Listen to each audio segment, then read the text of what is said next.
Hola, soy Cristian Oliveros, bienvenidos a la última charla de computación gráfica. Hoy vamos a ver los cálculos de visibilidad, la ecuación de rendering fundamental y texturas o procedimientos procedural o procedurales, que creo que sería la traducción, es como redundante, pero es así el nombre.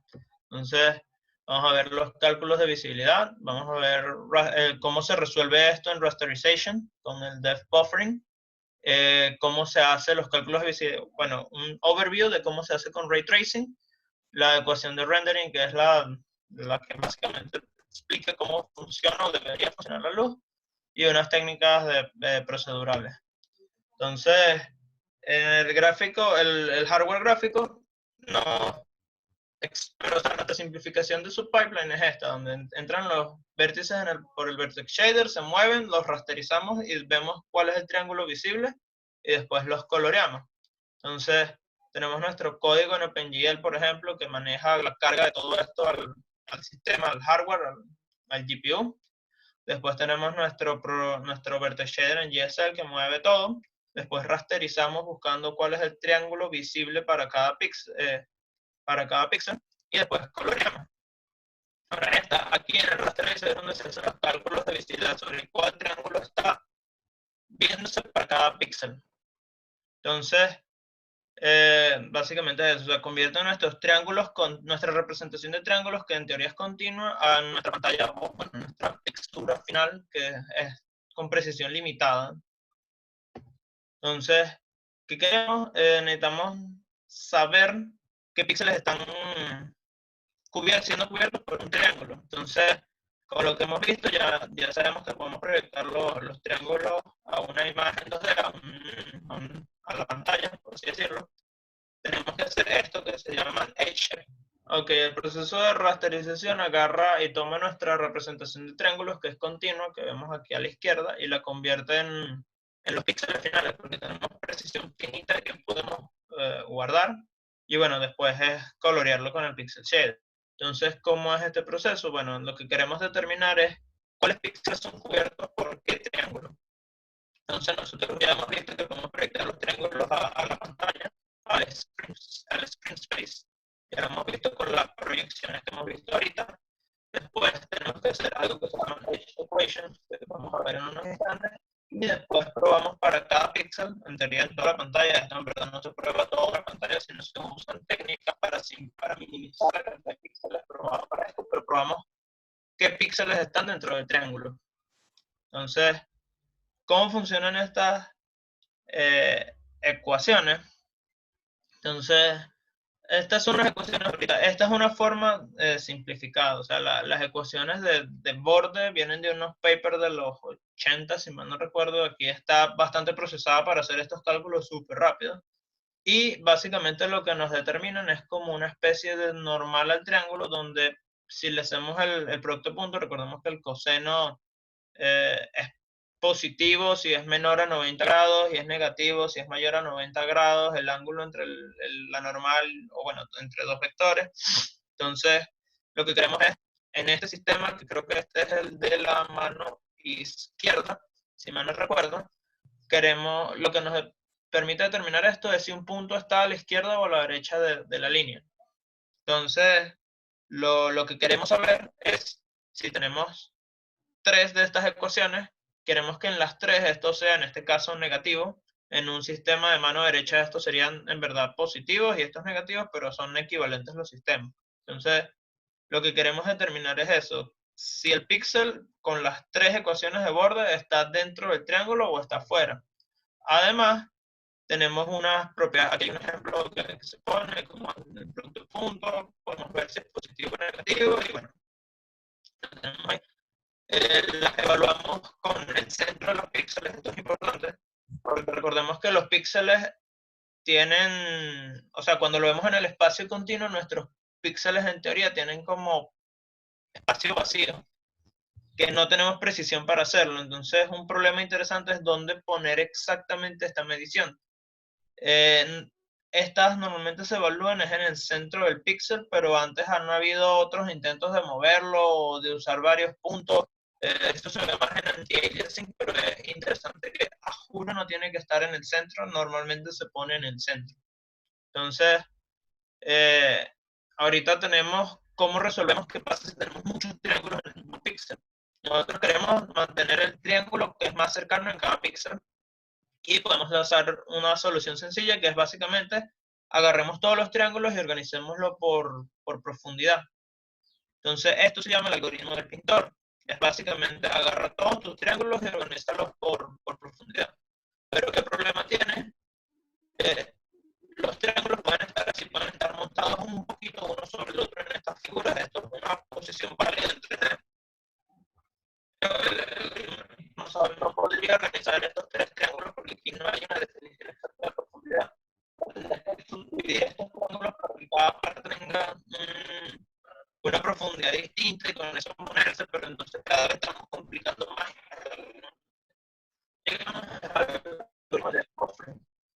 Entonces, ok.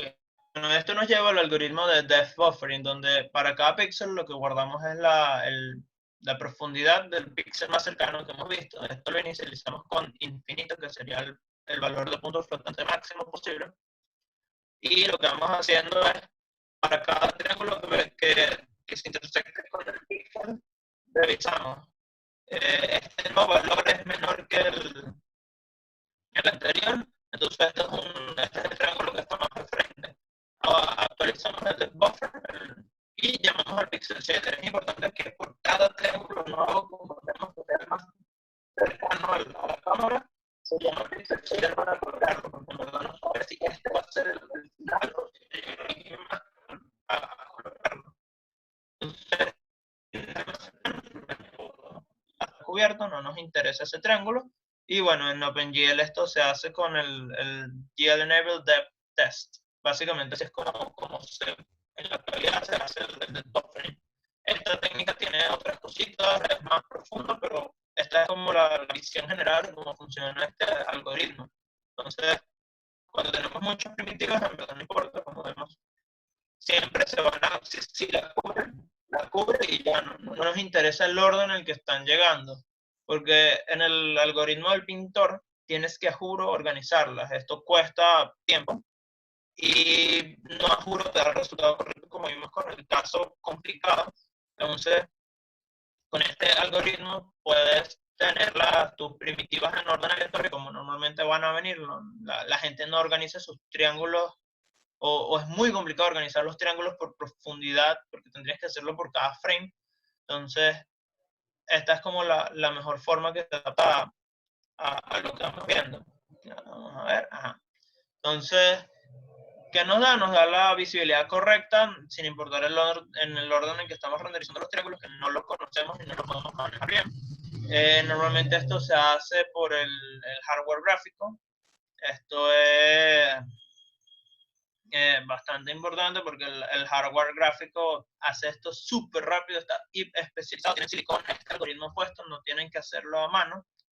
Normalmente los valores se va, la profundidad, recordemos que cuando hacemos la proyección de profundidad, entonces estos valores al final terminan siendo Z entre W.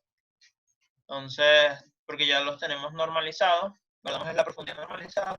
Y una cosa buena de esta profundidad es que podemos interpolarlo en el espacio de una forma correcta, o sea, con la perspectiva. Recordemos que cuando estamos dibujando un triángulo, imaginen que la punta de arriba está más profunda que la de frente.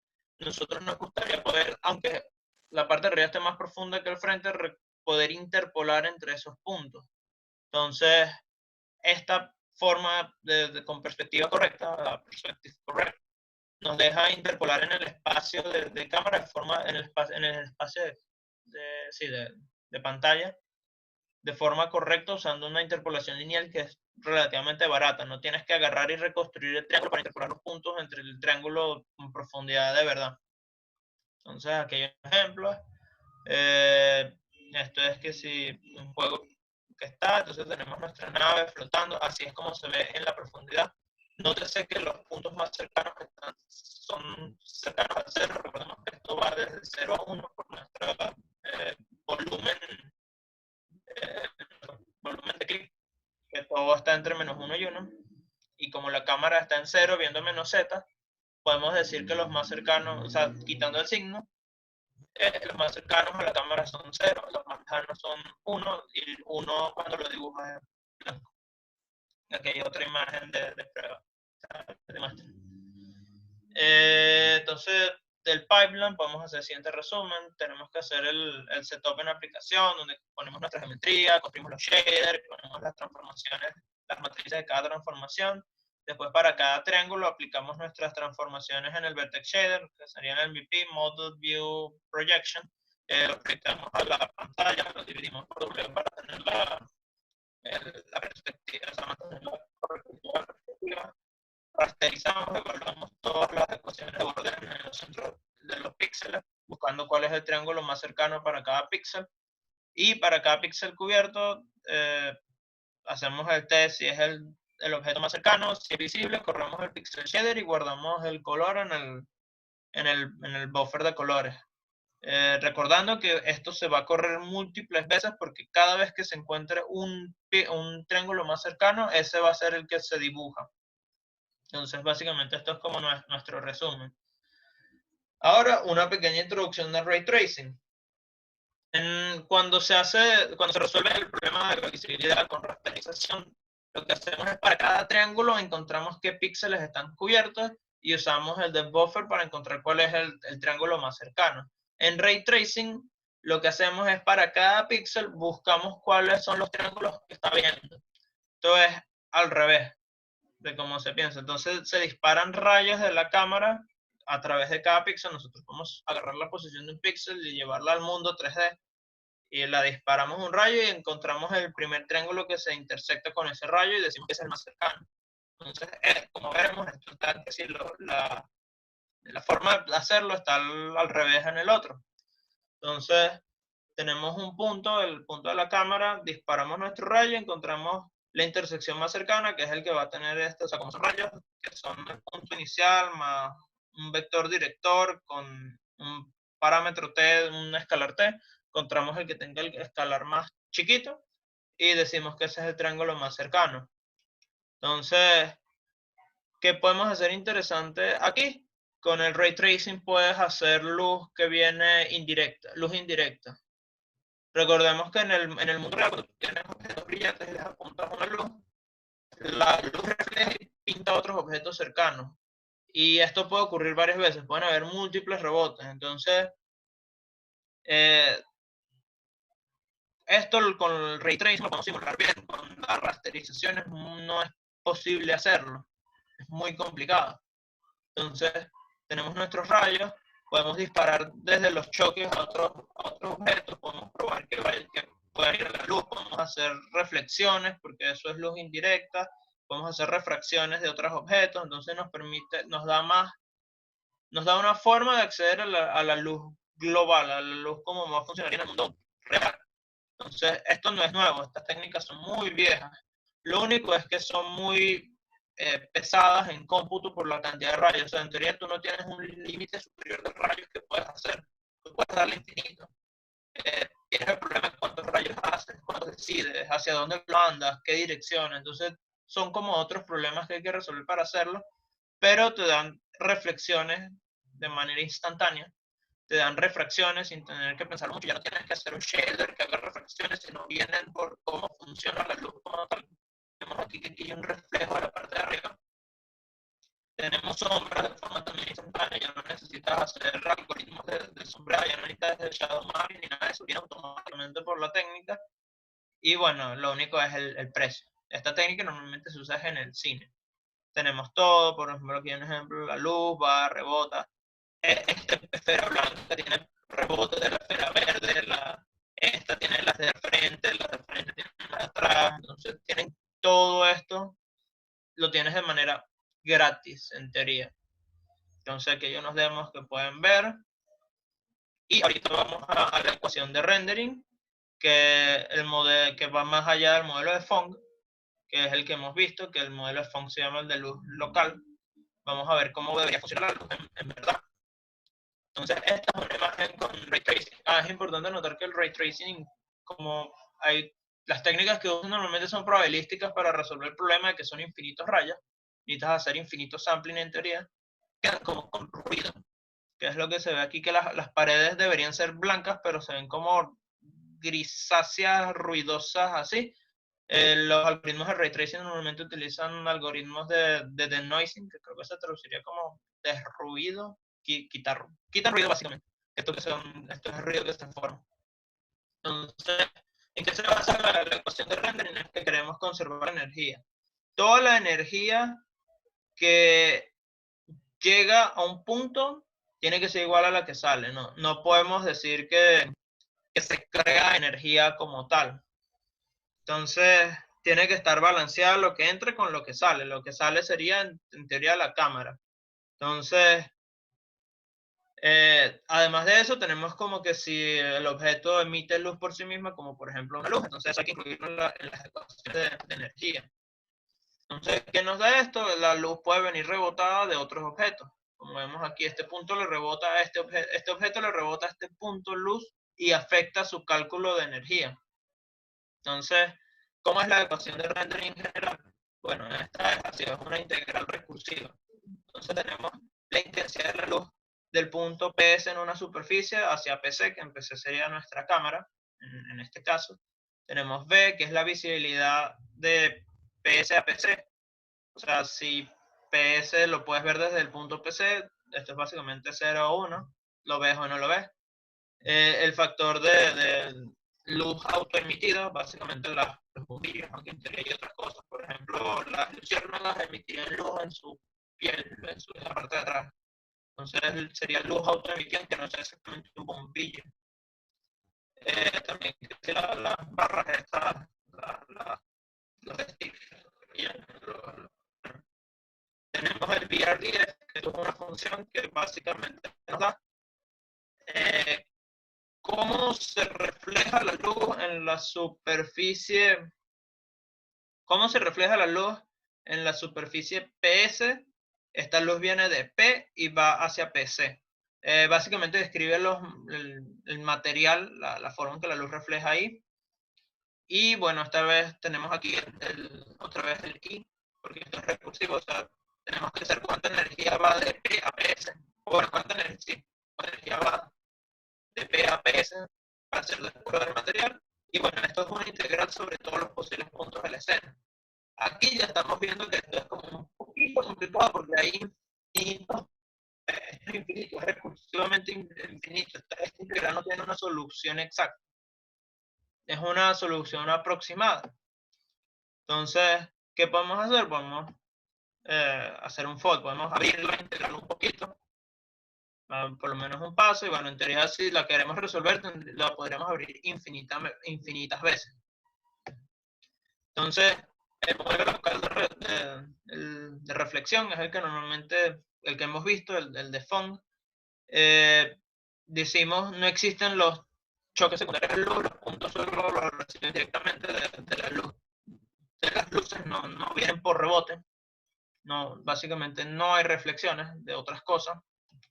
Entonces, con esto nos podemos quitar uno de estos términos. O sea, nos podemos quitar una de las integrales de recursión porque no vienen de otros lados. Decimos además, podemos decir como que, bueno, como son solo de luces, podemos eliminar, o sea, solo decimos que las luces pueden emitir luz, por así decirlo. No hay materiales que emitan luz como las barras fluorescentes. Solo luces pueden emitir luz. Entonces, con esto podemos quitar la parte de esta de la integral y nos quedamos con las luces, que este es el factor de emisión, este de aquí. Y lo de visibilidad, si lo puedes ver o no desde el punto S. Y ahorita tenemos es una integral sobre todos los puntos que emiten luz directamente. ¿Qué podemos hacer? Bueno, decimos como que todo lo que no es una luz no puede emitir luz. Así que básicamente este cero. Podemos decir que no hay sombras, todo es visible. Las luces alcanzan todo es visible por ellas. Y después decimos como que hacer infinitos puntos sobre las luces es como mucho. Vamos a poner que hay un número finito de ellas. Entonces nuestra ecuación pasa a ser así.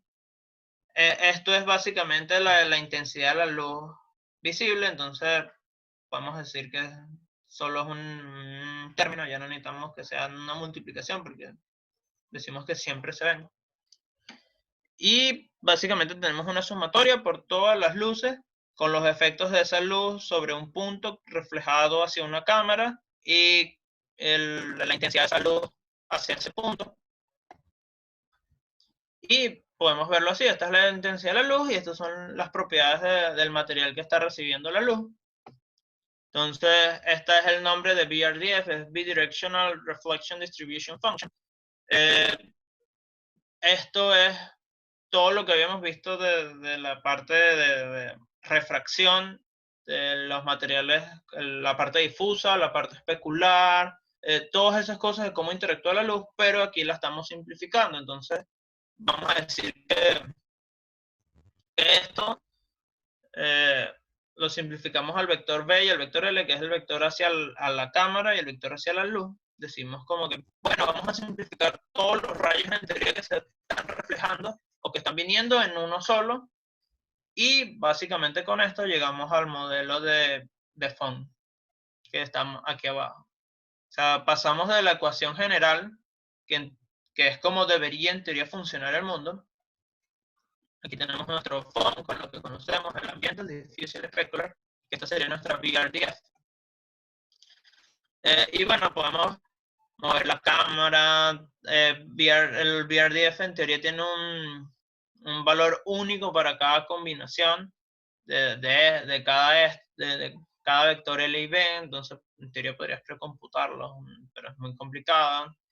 Y bueno, puedes construir estos materiales así, hay muchas formas de hacer esto, se pueden medir, los BRDF se construyen de muchas formas, por lo menos la popular más nueva es el PBR o Physical Based Rendering, donde esta función es cada vez más complicada para hacer que sí, definir más tipos de materiales y tener conexiones más con el mundo real a algo como inventado como Font. Y bueno, se pueden hacer cosas como esta corona y esto. Entonces, como resumen, bueno, tenemos nuestra ecuación general. Es muy compleja. Es una integral recursiva, la cual no tiene solución cerrada, sino tienes que hacerla por aproximaciones. Entonces, hay que hacer investigaciones de cómo resolverla aproximadamente. Y bueno, las simplificaciones, puedes simplificarla bastante hasta llegar a una aproximación manejable como la de Font, que te permite hacer esto tipo en verdad. O sea, porque esto es bastante complicado, el ray tracing más o menos va abriendo cada vez un poquito más esta integral y de esa forma es la que va aproximándola, aunque tiene que en el punto cortarla. No va a poder resolverla completamente porque no puede estar infinito tiempo resolviendo la integral. Entonces estas son como dos formas que se pueden resolver este mismo problema. Este es un video muy fino de Disney donde ellos explican cómo hacen path tracing, que es una forma de hacer ray tracing. Y es como la forma posible de computar, porque recordemos que son infinitos rayos, a ellos se les ocurrió una forma bastante interesante de manejar la cantidad de rayos que estás haciendo y aprovechar lo más posible la información que tienes para que aproveches los cómputos que hagan. Porque recordemos un problema del ray tracing, es en teoría que estos rayos pueden rebotar lejos de la cámara e irse al infinito y más nunca volver. Entonces eso es un problema que hay que resolver. Esta página es bastante interesante. Autodesk te pone varias imágenes y tienes que determinar si son de verdad o si son unas fotos. Es bastante interesante ver cómo a veces te pueden engañar y al final te dice como cuáles son cuáles. Es un test bastante fino de tomar y bueno, lo pueden hacer. Y bueno, ahorita vamos a las técnicas procedimentales o procedurales. No estoy seguro de la traducción. Saben que, o sea, como sabemos, para describir los detalles, normalmente lo guardamos en texturas, como el de las normal, el del bump mapping y cosas así, pero nosotros podemos ser un poquito más, podemos aprovechar ciertas funciones matemáticas para no tener que guardar tanto detalle. Recordemos que guardar mucho detalle significa que tienes archivos muy grandes que tienes que guardarlos en RAM, que ocupan mucho espacio, después de guardarlos en RAM lo tienes que enviar al GPU, entonces eso es más tiempo y más espacio. Y eso es más complicado, mientras que si usas una función matemática te estás ahorrando mucho espacio porque la puedes evaluar y te genera el detalle que tú quieres sin tener que guardar todo para cada punto. Entonces, ¿qué aprovecha esto? Que bueno, nuestro sistema visual es muy bueno al detectar patrones y repeticiones y le agrega un poco de aleatoriedad porque normalmente el mundo es imperfecto. Entonces necesitas agregar imperfecciones, pero agregar imperfecciones eh, detalladamente a mano es complicado, toma mucho tiempo, así que puedes hacer trampita y tomas funciones aleatorias para añadir como esas imperfecciones que tienen los objetos en el mundo real. Entonces primero vemos la interpolación bilineal, o sea, básicamente tienes dos líneas, la de arriba y la de abajo, e interpolas con el mismo T a ambas y después interpolas el medio entre ellas y esto te da un punto en el centro. La trilinear, imaginen dos de estas cuadradas y ahora este lo interpolas en la tercera dimensión. Esto es básicamente las interpolaciones. Y bueno, tú puedes ir sumando la cantidad de bi, tri, quad y así ad infinitum tus interpolaciones. En los triángulos, recordemos que están definidos por tres puntos y para todos los puntos dentro del triángulo podemos hacer algo interesante, como sacar las coordenadas baricéntricas. Estas coordenadas básicamente definen todo dentro del triángulo. Que son chéveres de ellas, nos permiten no tener que guardar todo el relleno del triángulo, sino simplemente información en los tres puntos, en los tres puntos que lo definen, y después interpolar el centro. Entonces, bueno, estas son todas igual a 1 porque están normalizadas. Y bueno, puedes interpolar colores, otros atributos, básicamente lo que tú quieras, lo puedes interpolar entre ellas. Esto es muy, muy, muy útil para hacer varias cosas. Por cierto, estas coordenadas baricéntricas están conectadas a las ecuaciones de borde. Calcular las ecuaciones de borde te permite calcular las ecuaciones, las coordenadas baricéntricas y después te ayuda a hacer la parte de interpolación, es bastante útil para eso. Y además te permite lo de la visibilidad. Entonces, esto son mucha reutilización del cálculo, que es bueno. Entonces, aquí está, como se ve, entonces, donde son 1 cada una de ellas, donde son 0. Y bueno, ahorita con las texturas podemos hacer que sí repita. Entonces, o sea, nosotros sabemos que las coordenadas las podemos poner y el hardware interpola lo que va en el medio. Entonces nosotros usamos nuestras coordenadas para buscar la información. Pero podríamos hacer trampa para no tener que guardar tanta información en la textura, sino hacerla muy pequeña y aprovechar cómo funciona esto en el hardware y aprovechar esta interpolación. Un ejemplo, imagínense que lo que nosotros queremos es guardar algo con patrón de checkerboard, patrón de tablero de ajedrez. Entonces, ¿qué podemos hacer? Bueno, dividimos esto en 4 cuadrantes picándolo en 0.5. Usamos la operación SOR, que básicamente, si los dos son, o sea, si los dos son true, si en estas dos comparaciones son true, te da falso, si los dos son falsos, te da falso, y las mezclas en el medio, que son estas aquí, te dan positivo. Entonces tienes este patrón así de checker.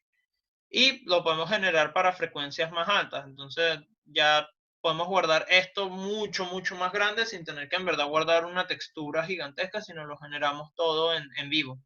Entonces lo multiplicamos por la frecuencia, tenemos nuestra coordenada y hacemos el mod, porque recuerden que esto podría salirse de la textura y nosotros queremos que se regrese. Y lo podemos hacer de la misma forma. Ahora con el ruido eh, es una primitiva aleatoria que nosotros podemos controlar. Esto de band limited es porque en teoría el ruido blanco, el que sale cuando tienes tu televisor desconectado de cualquier señal y sale en la radio, no tiene límite de rango. O sea, no tiene límite de... esto es más de frecuencia. Creo que no tiene un límite en frecuencia, entonces puede llegar a infinito. Pero a nosotros no nos sirve esto porque obviamente no podemos representar infinitas cosas. Entonces lo ponemos y lo ponemos en un rango específico. Es repetible. Esto es bastante importante porque si ustedes están probando algo, les gustaría que si ustedes ponen la misma semilla, y repiten los pasos, debería darle lo mismo, porque si no probar se vuelve horrible, entonces no sabes si es que fue simplemente un valor aleatorio que te dio una cosa mala, o es que tu cosa está mala y le pasas cualquier valor aleatorio y da mal. Entonces preferiría que fuera repetible para poder probar. Nos permite hacer interpolaciones suaves entre cosas y nos permite que se interpolar valores. Entonces aquí tenemos el Perlin Noise, que es una forma de hacer ruido. Las octaves son frecuencias, cambios de frecuencia y amplitud, si mal no recuerdo. Entonces aquí tenemos un ejemplo de cómo generar ruido. Podemos hacer el value noise. Básicamente creamos una malla de valores aleatorios y lo que hacemos es la interpolación bilineal entre ellos para tener un valor en el medio. Esto es un sonido suave. No es el ruido más utilizado, porque hay otros que tienen otras propiedades que son más cómodas, como el de Perlin. En teoría hay sonido blanco, hay value noise, hay brown noise y hay pink noise, que ahorita no me acuerdo cuál es la definición, pero cada uno tiene una serie de propiedades que te pueden o no interesar. Entonces el Perlin noise, algo bueno que tiene es que es suavecito, que normalmente cuando tú quieres agregar ruido a algo realista, el ruido debería ser suave, no deberían haber cambios bruscos. Entonces, como funciona este algoritmo es que cada punto le agregamos un gradiente, o sea, una tangente aleatoria, y lo que hacemos es interpolar entre ellas para construir una función. Entonces, imaginemos que tenemos un punto aquí, queremos evaluar esto, podemos calcular las distancias, podemos después multiplicar por los pesos, y bueno, así tenemos nuestros pesos, y después interpolamos entre ellos. Entonces, así podemos calcular el ruido. Podemos agregar funciones de interpolación suave para que esto sea aún mejor, no sea tan brusco los cambios entre ellas, y con esto podemos después llevarlo a varias dimensiones. Entonces sumamos los pesos y tenemos básicamente una función suave que es repetible y no tenemos que guardar tanta información para hacerlo. Por eso hoy no es en que cada punto de tu malla le puedas asignar un valor aleatorio, y lo que puedes hacer es hacer esto, que es que más adelante que tú puedes mezclar varias capas de ruido para tener ruidos distintos. Entonces el Perlin Noise tiene ventaja de que puede ser implementado muy eficazmente. Y bueno, continuando con lo de Perlin Noise después de luz, tenemos nuestros gradientes, podemos tener múltiples dimensiones de gradientes, hacemos los cálculos de cada uno y básicamente hacemos una mezcla de los pesos entre ellos. Podemos usar estas funciones, alguna función de interpolación suave, como creo que esta no es Smooth Step, pero es como Super Smooth Step, una cosa así, y funciona. O sea, quieres que te quede suave para el movimiento dentro de cada punto en la grilla. Entonces, ahora podemos ver que el Perlin Noise lo podemos hacer muy eficientemente. No necesitamos tener una grilla súper grande, no tenemos que tener muchas cosas, sino con una pequeña o relativamente pequeña podemos generar muchas cosas pseudo aleatorias. Y bueno, podemos extender esto a 3D, 4D y así sucesivamente. Entonces pueden ver que sí, ejemplos aquí y eso. Y creo que este es el paper original y todo, el del señor Perlin. Y bueno, ahorita la turbulencia. Si mal no recuerdo, un octavo era el Perlin Noise con una frecuencia. No estoy 100% seguro. Aquí el O es la amplitud. Entonces, si mal no recuerdo, cada octavo viene por la frecuencia. Lo que estamos haciendo aquí es aumentando cada vez más la frecuencia y y disminuyendo la amplitud, porque estamos multiplicando por 0.6. Pero bueno, creo que esta lambda no está haciendo nada, pero la amplitud, no, perdón. Sí, la amplitud la estamos la frecuencia la estamos casi duplicando, y la amplitud la estamos encogiendo, o sea, estamos reduciendo. Entonces estamos teniendo como un pico. O sea, si lo pudiéramos dibujar, déjame ver, para anotar. Estamos haciendo como si fuera así, y la siguiente es así, y la siguiente es así, suponiendo que fueran cada vez más largas. Entonces estamos reduciendo la amplitud y volviéndolo cada vez más alta. Y déjame borrar. Entonces, son como los octavos, son como si aumentamos la frecuencia, o sea, si lo viéramos como un seno y un coseno. Entonces, ¿con qué puedes hacer esto? Bueno, puedes hacer cosas como que mezclas distintos octavos para tener distintas eh, ruidos aleatorios. Miren que cuando un octavo es relativamente suave, pero si sumas mucho, por lo menos creo que este está con valor absoluto, el del ejemplo, el de la imagen, se pone cada vez más duro los bordes. Esto puede ser o no deseable dependiendo de la aplicación. Aquí tenemos otro que también es más suave. Y bueno, podemos mezclarlo, o sea, se pueden hacer mezclas que sean suaves o más duras. Entonces tienes como muchas opciones usando la misma grilla inicial sin tener que tener muchísimas cosas guardadas en memoria. Entonces, básicamente eso es que sí, el Perlin Noise es como una técnica procedural de generación de texturas que lo puedes usar para hacer normales si quieres, para cambiar la, la textura, el detalle de los objetos. Puedes hacer muchas cosas con ello. Y bueno, ahorita vamos al seminario. Entonces, con eso terminamos la última lecture. En teoría, la clase sigue otra lecture, pero es básicamente un resumen de todas las clases que se da antes del examen. Pero como no estamos en el curso de verdad, no es necesario darlo. Si lo quieren verlo, se puede ver.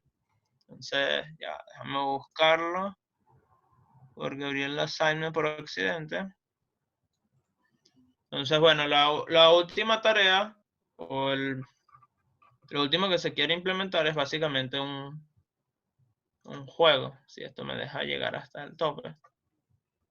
No quiere llegar hasta el tope. Entonces, la última tarea del primer curso de computación gráfica es básicamente hacer un juego con lo que se ha aprendido. Entonces, esta es una información del examen y eso, ajá. Entonces, ¿qué cosas se pueden hacer con un juego? Pueden hacer detección de colecciones súper sencillo.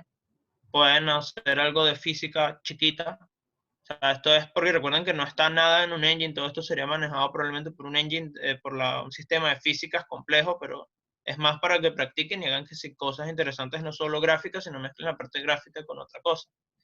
Entonces, hay algunas ideas de juegos que se pueden hacer asteroides que vienen hacia la cámara, puedes hacer un viaje con una nave espacial donde tienes que pasar por toros, que son como las donitas. Y bueno, aquí dice, tú puedes hacer tu propia idea, recuerden no volverse súper locos porque no hay casi nada en el engine. Y es más para como una tarea para que vean todo conectado con algo que sea como más realista. Entonces, ¿qué cosas tienen que ver en importantes? Es una cámara fija. Una cámara fija sería como esta. La cámara no se mueve o no sigue exactamente al personaje. O una cámara que sigue la posición del personaje, que sería como en third o first person. Cómo te mueves con WSD, con el mouse, con ambos. Estás en un plano, o sea, puede ser un juego 3D, pero estás en un plano o es todo totalmente 3D, eres libre totalmente. Pueden hacer animaciones con lo que se ha visto en el curso, que son fijas, pueden hacer aleatorias, pueden hacer interpolaciones entre cosas, pueden volverse sí, locos ahí. Para los asteroides, lo que van a hacer es básicamente un pool de asteroides para manejar la creación y destrucción de ellos. Entonces lo que pueden hacer es volverlos visibles e invisibles. Y lo que van es prendiendo y apagando para que hagan como su primer pool de objetos interesantes. Lo mismo con los torus, si lo están haciendo, los esconden o los ponen visibles, los apagan y bueno, pueden hacer eso, pueden alterar los torus, pueden usar cosas aleatorias, pueden darles vueltas, descelarlos, etc. Y bueno, esto, como no estamos en el curso de verdad, no lo tienen que hacer, pero es algo bueno como que presenten su juego y lo pongan online para que los demás lo puedan ver y puedan compartir, puedan hacerle preguntas. Esperamos que la gente de la agrupación que está haciendo las tareas le pueda que sí responder y bueno, yo también estoy dispuesto a responderle dudas y cosas así, sería fino ver los juegos que se hacen. Entonces ahorita una de las cosas nuevas, la colección la detección de colecciones. Para este juego es mejor que usen los que se llaman bounding spheres, que es básicamente usen una esfera para representar las colecciones. Entonces son fáciles de hacer las pruebas. Es fácil de hacer las pruebas de esfera a esfera o de rayo a esfera, que esas son las que probablemente se hagan. Son muy baratas, porque esto es una prueba de distancia con un radio y ya. Y bueno, hay otras primitivas y se pueden volver cada vez más complejos y más locos, pero eh, esto es que sí, como una introducción, así que no se tienen que llegar al extremo a hacer todas las primitivas que tendría un engine de física, ¿verdad? Que son muchas, y después manejar todas las intersecciones posibles. Entonces, bueno, no tienen que tener una esfera tipo real, es simplemente una posición y un radio, y bueno, aquí hay que sí, un ejemplo que pueden ver en la lámina, de que sí, un montón de tipos de intersecciones que podrían hacer con otras figuras si ustedes quisieran. Entonces, ¿cómo es la intersección? Básicamente, hay una intersección de esfera a esfera. Si la distancia entre los dos centros es menor que la suma de los dos radios, que eso es entendible, o sea, si los dos centros están más cerca, los dos radios están traspasándose. Para los rayos, entonces podrían, por ejemplo, disparar un rayo desde la cámara para hacer cosas. Lo pueden hacer que sí, teniendo la posición y el vector de frente de la cámara. Y bueno, la forma de hacerlo es usando proyecciones. O sea, van a ver si dado a un vector de dirección eh, proyectado para ver cómo es que esto, ajá. Proyectado hasta normal, si esta normal es menor que el radio. Entonces, si esa es menor que el radio, o sea, está más cerca que el radio, básicamente, entonces tienen que el rayo está traspasando la esfera en algún. Estoy suponiendo que los rayos son infinitos. Estos no son segmentos de línea, entonces eso es importante. Esto es infinitamente hacia el frente. Por si atraviesan muchas cosas, recuerden que van a tener que hacer como una especie de orden para ver cuál es la de más al frente. Esto va a traspasar todo. Y bueno, pueden hacer naves con un bonding sphere, que es su radio. Los asteroides pueden tener radio y bueno, pueden hacer que sí, pruebas así de este tipo, de todo contra todo. Entonces, en verdad esto no estaría bien en un engine de verdad, pero tipo, no tienen que implementar un árbol de colisiones para hacerlos. Esta es como la forma más naif, pero funciona y es bueno que la prueben. En OpenGL pueden cambiar la forma de dibujo, pueden usar GLines para probar cosas, para ver cómo se ven las líneas. Pueden probar sus vértices, pueden usar líneas en vez de triángulos, pueden hacer los shaders, pueden probar, pueden cambiar la longitud, perdón, el grosor de la línea para que se vea mejor cuando estén debugueando. Pueden añadir crosshair y cosas así a la cámara para que hagan que si sus pruebas. Y bueno, si van a tener un movimiento en 3D con una vista desde el jugador, sería bueno que tengan esto para que el jugador sepa hacia dónde está viendo. Y bueno, pueden hacer que si un background que sea como un cube map, que cubra todo. Y bueno, este sería como lo que se vio en la clase de cube maps, pero inviertan la esfera. Este no lo tienen que hacer a juro, lo que pueden hacer es cambiar el winding de la esfera para que las normales apunten hacia adentro. Si lo hacen es bastante fino, no tienen que apagar Coolface y entonces no tienen que ir tan lento, porque Coolface es una optimización muy buena para hacer para evitar renderizar cosas que no se ven. Esto es que si física, si quieren hacer choques, entonces pueden usar, bueno, esto es aceleración e inercia. La aceleración, en vez de usar una velocidad fija, van acelerando, van cambiando. Esto se llama como lo van a hacer es cada steps, van a actualizar la velocidad dependiendo de la aceleración. Esto se llama es la integración de Euler. Esto es básicamente la integración de Euler aplicada a las leyes de física de fuerza igual a masa por la aceleración. Y bueno, pueden hacer una cosita así interesante con el delta T. Recuerden hacer delta T porque ustedes se están moviendo están integrando en el tiempo. Y bueno, pueden hacer que si colisiones, o sea, pueden usar las reflexiones para hacer distintos tipos de colisiones. Pueden hacer cositas así interesantes para que reboten las naves si quieren, o si están haciendo un juego que es una bola, literalmente pueden hacer colisiones así para rebote. Y bueno, o sea, pueden hacer bastantes cosas. Entonces, inercia y algunos helpers. Bueno, pueden añadir que si nuevos archivos, así se añaden archivos a CMake. Esta es la forma, ustedes los añaden aquí a Assignment File Sources, que ese es el proyecto, y le agregan, o sea, este es el proyecto como tal, la tarea, y le agregan que si sus nuevos archivos por acá. Y pueden agregar que si este es para todos los sources, este es para que lo puedan ver. Entonces pueden hacer que si cositas así. ¿Y qué más? Bueno, Visual Studio puede modificar esto él mismo, no tienen que a juro modificarlo, pero si lo quieren hacer, lo pueden modificar también directo en CMake. Entonces, pueden ver cómo se cargan archivos, pueden usar esta función. Este básicamente es, pues, en el primer assignment se vio cómo cargar una esfera. Aquí pueden usar esto de Core Helpers y ver y cargar cositas. Lo único es que este helper tiene que ser relativo a REST Scenes porque él carga todo desde esta carpeta.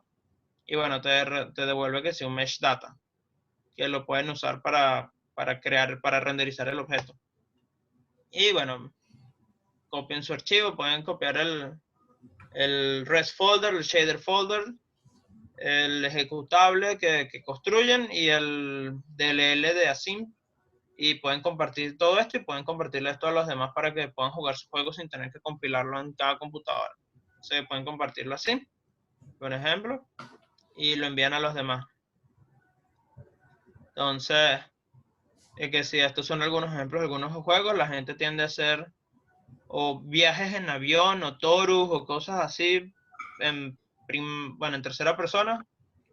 Algunos con 3D totalmente libre, a veces simplemente moviéndote hacia los lados. Otros ejemplos con asteroides disparándolo con 3D totalmente libre, o si mal no recuerdo, este no es libre, solo te puedes mover así, así, así, y las cosas vienen hacia ti, igual que este. Entonces son como ejemplos que pueden hacer. Y hay otras cosas que ha hecho la gente, que sí, laberintos, eh, cosas aleatorias, esto es como un generador de humo, entre comillas, a punta de esferas, cositas así se pueden hacer. Entonces, este genera un path usando Catmunroll y lo sigue. O sea, genera todo el path del juego con Catmunroll. Este es un barco, esto es un juego, bueno, esto es un juego, no sería un juego como tal, es más una experiencia donde el barco sigue a las olas. El barco sabe la altura de la ola y se dibuja relativamente bien comparado con ella y va de arriba a abajo y eso es bastante fino. Y bueno, pueden imprimir la información del juego en consola. Es mejor que usen IMG para que la gente pueda que si verlo directo sin tener que una consola atada para verlo.